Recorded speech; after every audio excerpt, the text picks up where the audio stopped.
el tema para el cual se me ha invitado a exponer es en torno a una moción si el Estado peruano debe retirarse de la Corte Interamericana de Derechos Humanos. El doctor Lucas le ha bajado el tono porque dice en realidad no es que queramos retirarnos, sino hay que ver, hay que discutir. Obviamente yo he preparado una argumentación para una moción que dice que el Perú tiene que retirarse de la Corte Interamericana de Derechos Humanos, ¿no? Y sobre esta idea va a versar mi primera intervención, ¿no? Yo, por supuesto, me opongo radicalmente a esta moción. Y además hay que contextualizarlo políticamente, ¿no?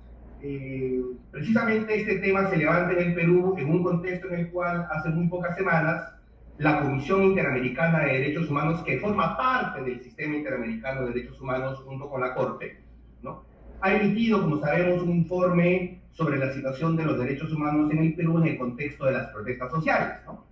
Y este informe ha causado mucho revuelo, ¿no? Ha causado muchas voces han levantado. Y muchas voces han levantado críticamente, acusando a este informe de ser un informe sesgado, ¿no?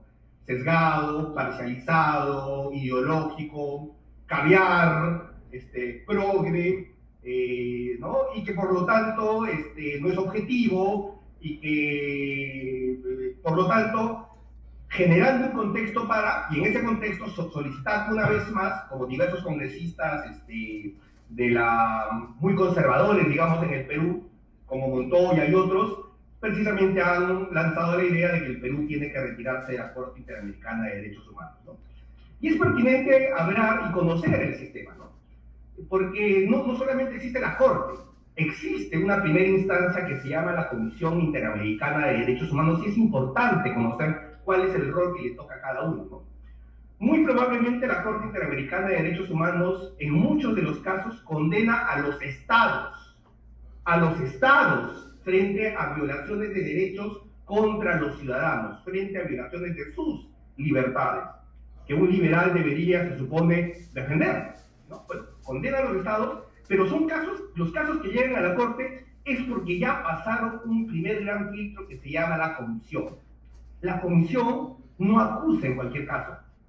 Muchísimos de los casos que llegan a la comisión simplemente no llegan a la instancia de la Corte, porque simplemente no tienen mérito. Pero es importante que analicemos y defendamos este informe. Este informe, contra lo que se ha querido sugerir, esta acusación de ser un informe sesgado, digamos, casi proterruco, rojete y otros apelativos, dice básicamente tres cosas que son importantes, ¿no? Más allá que uno pueda cuestionar algún pasaje específico del informe, que no le guste tal término o tal otro, básicamente plantea, en primer lugar, este informe es contundente en afirmar que todo este contexto de violencia política ocurrido en los últimos tiempos en el Perú tiene un origen, y ese origen es un golpe de Estado. La comisión sin medias tintas califica la actuación de Pedro Castillo el 7 de diciembre como un golpe de Estado, contrariando, por cierto, lo que dice el presidente de México o el de Colombia. Y lo digo porque se califica de que tiene un sesgo de izquierda esta comisión. Dice, ¿no?, la decisión del expresidente Castillo no se ajustaba a ninguna causal constitucional que habilitara la disolución del Congreso. Pedro Castillo no estaba facultado constitucionalmente para ordenar o organizar el Poder Judicial de manera unilateral, etc.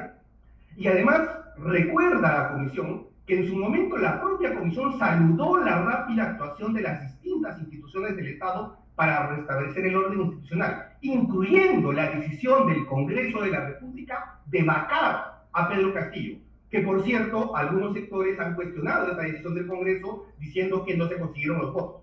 La Comisión dice: el Estado peruano, sus instituciones, reaccionaron bien frente a esta vulneración del orden constitucional. En segundo lugar, ciertamente, en un aspecto central, este informe sostiene que el Estado peruano habría incurrido en graves violaciones de los derechos humanos. Y en muchas partes el informe es incondicional. Por una razón: haciendo las distinciones entre el sistema jurídico interno y el sistema jurídico internacional. La comisión es lo más parecido que puede haber a un ministerio público. ¿Cuál es el rol de la comisión? Frente a denuncias, investigar, ¿no?, evaluar si efectivamente hay un caso o no hay un caso. cuando hace informes en los países, lo que determina es si habría responsabilidades. Es lo mismo que hace el Ministerio Público cuando a alguien se le acusa de un delito. Entonces, el Ministerio Público recopila las evidencias y si encuentra un caso, denuncia porque el Ministerio Público formó convicción de que se había incurrido en un delito y se convierte en parte ante un tribunal de justicia. O sea, el rol de la comisión no es ser estrictamente imparcial, su rol es como el de un fiscal, acusar frente a evidencias de violaciones a los derechos humanos. Después de todo lo que hemos sido testigos en Ayacucho, en Juliaca, después de la situación dramática que ha vivido el país, con casi 70 muertos, con personas que murieron, que ni siquiera estaban participando de la protesta, podemos decir que en el Perú por lo menos no existe, ¿no?, elementos suficientes para decir que podrían haber ocurrido violaciones de derechos humanos o ejecuciones extrajudiciales y que ameritan ser investigadas. Porque ¿cuál es la consecuencia de eso? Lo que dice la comisión es que hay que investigarse. ¿Cuál es el llamado de la comisión? No puede haber impunidad. En ninguna democracia donde las personas mueren a manos de las fuerzas del orden puede haber impunidad y se tienen que investigar y determinar la responsabilidad.